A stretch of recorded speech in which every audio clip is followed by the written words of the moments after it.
5 ka individual ang arestado human na aktuang nagpahigayon matud pa og illegal nga pagmina sa barangay Dansulihon sa Cagayan de Oro City. Ano ang report?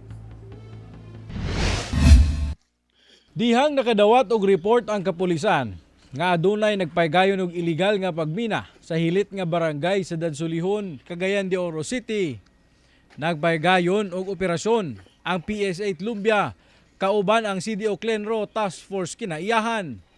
Pag-abot nila sa sitio Pasaw, ilang naaktuhan ang duha ka mga bakho nga nagakalot sa maong area. In flagrante delicto ang kining mga suspektado nga nag-operate ngadto sa may sapa sa maong nga area kundi naghimo sila og processing sa mga tuhuhang mga mineralis nga ginabili sa pagkuha. Naatay na dakop nga 5 ka mga individual atol niini nga operation. Pipila sab kuno ka mga individual ang nakaikyas pag-abot sa mga otoridad sa lugar. Wala kunoy mapakita nga mga dokumento ang mga nagmina.